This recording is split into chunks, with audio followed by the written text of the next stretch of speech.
Hello lads and welcome to another episode of the Ipswich Town career mode. We're in episode 10 at the moment and it's been a while since I've uploaded the last one of these, which is it's partly my fault and partly down to circumstances I cannot control. We've got a new series on the channel if you haven't seen that. That was uploaded yesterday, so that's 2 uploads in 2 days, trying to make it up. I'm going to try and stick to a schedule around 1 video every 2 days. I think that's fair to challenge myself to do that, because I have been inconsistent over the first couple of months, which I haven't planned to be. Right, there's a lot to get over. You can see we're in the 21st of the month. There has been a few games, starting with January the 26th.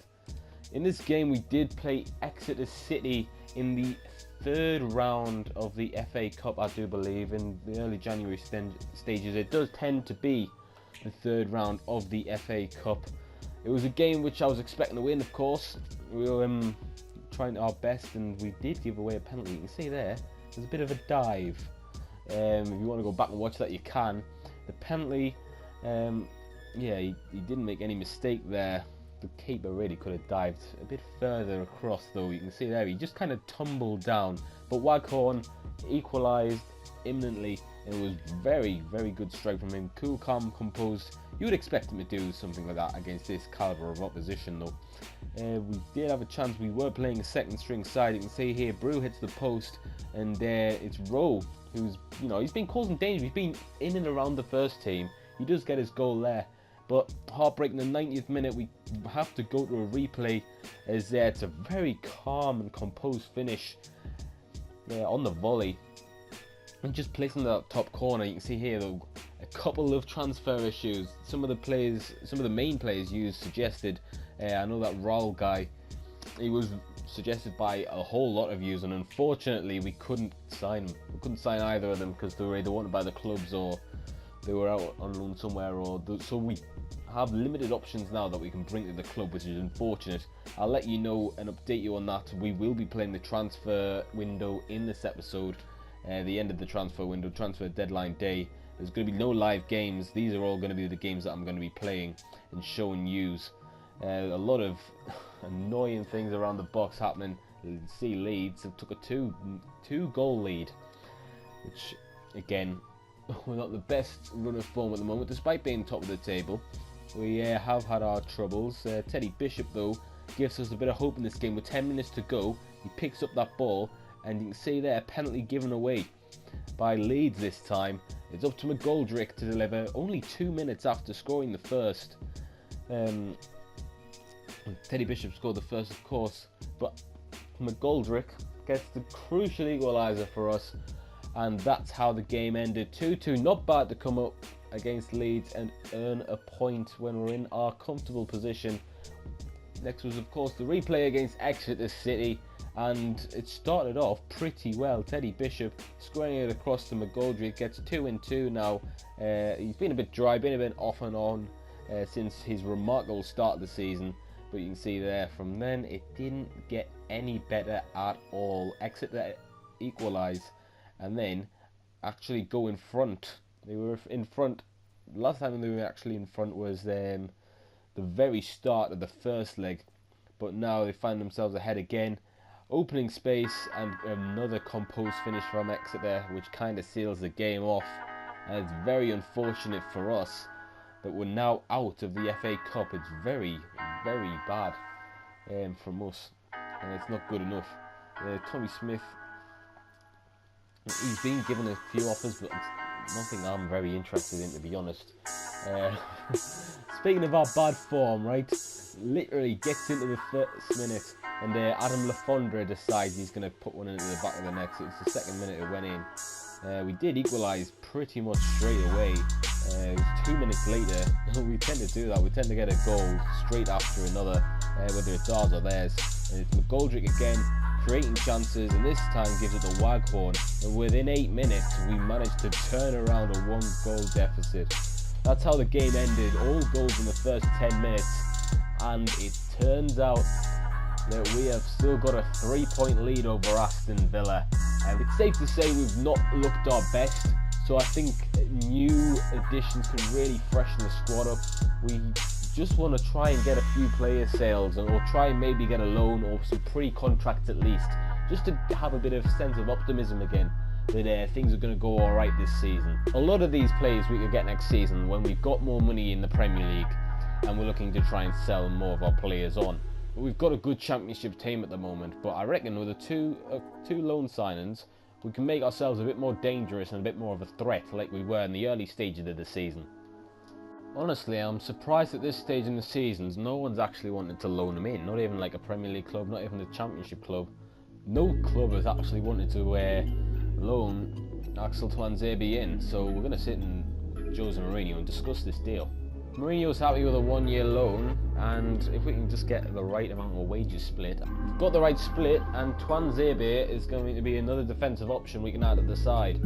Right, and when I try and ask to loan Charlie Musonda, it says the club recently acquired the player, so they aren't looking to negotiate his leave. So, yeah, they haven't though. They really haven't. They've sent him, I think he's pretty much came from the youth academy. Like, from a very young age, he's been at Chelsea. For some reason we can't get him, which is a bit unfortunate. And unless we sell some players, we're not going to get most of the players in the shortlist. But as I've said, I will look to try and get them in the future. I'm not going to just reject your suggestions just like that. I am going to try and go for more of these players in the future. It's just I haven't got sufficient funds at the moment to go in for them. Being Ipswich Town, it's always going to be hard to attract some names. When we're in the Premier League, that'll be a bit easier though. Right, there has been a departure. Tommy Smith's left for 2.1 million. He's my third choice centre-back, and since we've got Tuanzebe in for the rest of the season, I reckon it's an alright deal, get some money, and try and pay for a few pre-contracts, which I'm having a look at as we speak. Right, not as much of a household name, this one, but he comes cheap on the wage, and he's one that I've been looking at.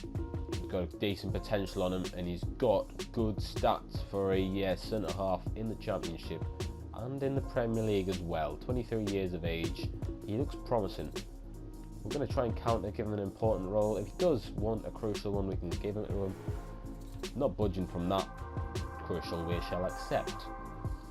We're going to counter for 3 years. I would like to get as much years out of him as possible. Cunty's happy with that.